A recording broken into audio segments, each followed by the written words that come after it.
네, 명절 앞두고 이동하시는 분들도 있고 선물 보내시는 분들도 있고 분주하죠. 이럴 때 꼭 들어야 될 중요한 정보 한국소비자원과 YTN라디오 생생플러스가 같이 전해드립니다. 한국소비자원 서울지원금융보험팀 이유진 팀장 전화로 연결되어 있습니다. 안녕하십니까? 네, 안녕하세요. 자, 명절 앞두고 분주한 일이 많은데 지금 소비자원에서 중요한 얘기 갖고 오셨습니다.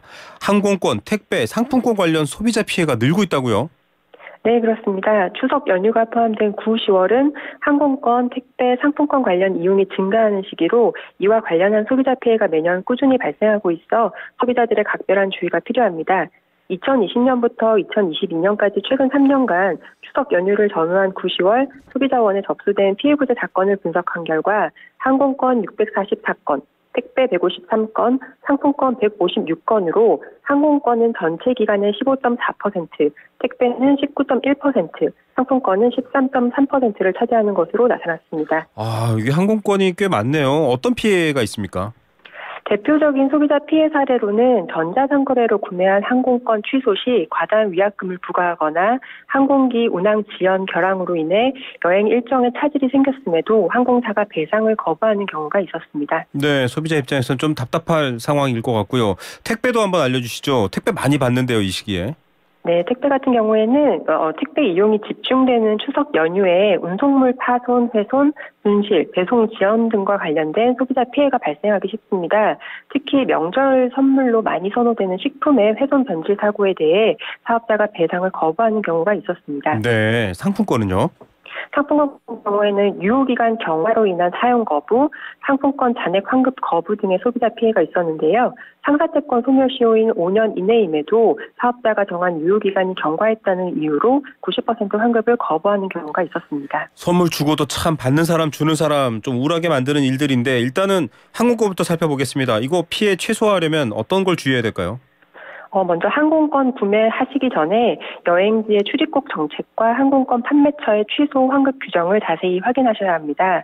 판매처, 할인율, 출발지 등에 따라서 취소 위약금이 높게 책정될 수 있기 때문에 취소 및 환급 규정을 꼼꼼히 확인하시고 여행지 또는 경유지의 국가별 출입국 규정이 변경될 수 있으므로 비자, 세관 신고와 같은 필요 서류 및 사전 허가 등을 모두 갖춘 다음에 항공권을 구매하시는 게 좋습니다. 네. 그리고 구매 후에는 영문 이름, 여정 등의 예약 내용이 변경이 불가하거나 변경 시 추가 요금이 발생할 수 있으므로 주의가 필요합니다. 따라서 출국일 전에 항공편의 일정 변경 여부를 반드시 확인하시고 항공편 운송 지연, 결항 등 갑작스러운 일정 변경 상황에 대비하셔 구매 시 등록한 연락처나 이메일로 관련 안내가 오지 않았는지 자주 확인하도록 합니다. 네. 그리고 위탁 수화물의 분실, 파손, 인도 지연 등 피해가 발생한 경우에는 공항 내 항공사를 통해 피해 사실 확인서 등을 발급받아야 합니다. 그리고 수화물을 받았더라도 외부 오염이 심하거나 파손이 의심된다면 현장에서 내용물을 확인하신 다음에 이동하는 것이 좋습니다. 네. 일부 항공사는 탑승권과 함께 제공한 수화물표가 없으면 신고 접수나 배상을 거부할 수 있으므로 주의가 필요합니다. 네, 자 미리 좀 확인하셔야 됩니다. 취소 같은 것들도 미리 규정들을 확인해 보시고요. 수화물 이상할 경우에는 반드시 현장에서 확인해야 된다는 얘기도 하고요. 택배나 상품권은 좀 주의할 점 말씀해 주시죠.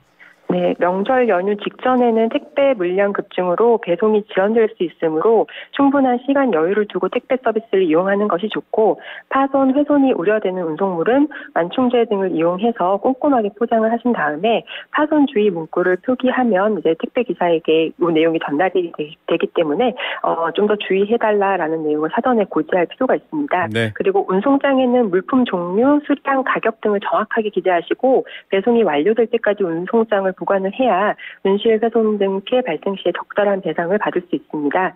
그리고 보내시는 물건이 50만 원 이상의 고가의 물품이라고 하면 택배 사업자에게 사전에 이를 고지하고 안전 배송 및 사고 예방을 위해서 추가 요금을 지불하거나 보험에 가입하는 것도 고려할 필요가 있습니다.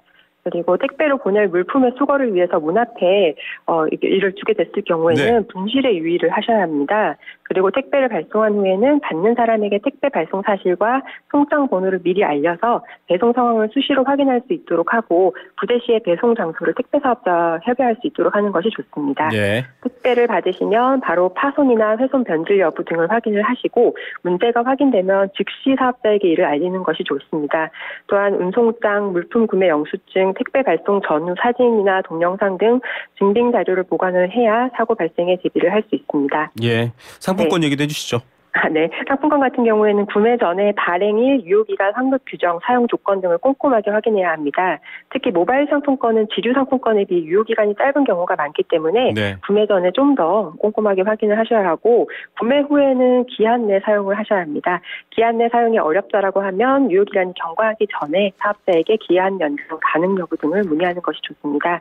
그리고 구매한 상품권의 유효기간은 경과했더라도 발행일로부터 상사채권 소멸시효 기한인 5년이 경과하지 않았다면 구매 금액의 90%를 환급을 요구할 수 있다는 점도 기억해 두시면 좋겠습니다. 네. 그렇지만 이벤트나 프로모션, 명절 선물 등 무상으로 제공받은 B2B 모바일 상품권 같은 경우에는 유상구매 상품권과 달리 유효기간이 1, 2개월로 짧고 기한 연장 환급 등이 어려우므로 반드시 기한 내 사용하실 것을 당부드립니다. 예. 그리고 마지막으로 명절 선물로 상품권 수요가 증가하는 시기에는 상품권 판매 관련 사기 피해가 발생하기 쉽습니다. 네. 따라서 상품권 대량 구매 및 현금 결제 시 대폭 할인 등을 광고하는 곳에서는 구매를 하지 않는 것이 좋습니다. 네. 또 메신저로 가족, 지인 등을 사칭해서 상품권 대리 구매를 요청하는 피싱 사기도 각별히 주의하실 것을 당부드립니다. 네, 종이로 상품권 명절 때 받았는데 유효기간 지났나요? 안 됩니다 라고 하면 5년 안에는 90% 환급될 수 있다. 생생플러스에서 들었다. 소비자원에서 그렇게 알려주더라. 이렇게 말씀하시면 됩니다.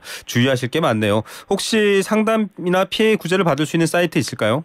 네, 인터넷에 소비자24라고 검색을 하시거나 네. 모바일 앱 소비자24를 다운받으시면 좀 더 편리하게 그 소비자 상담 피해 구제 신청을 하실 수 있고요. 만약에 이게 어렵다라고 하시면 국번 없이 1372로 전화를 하셔서 네. 1372 소비자 상담 센터를 통해서 상담 또는 피해 구제를 신청하실 수 있습니다. 네, 항공권, 택배, 그리고 상품권, 선물들 좀 이상하다 싶으면 어려우신 분들은 1372로 전화하시면 될 것 같습니다. 오늘 말씀 감사합니다. 네, 감사합니다. 네, 지금까지 한국소비자원 서울지원 금융보험팀 이유진 팀장이었습니다.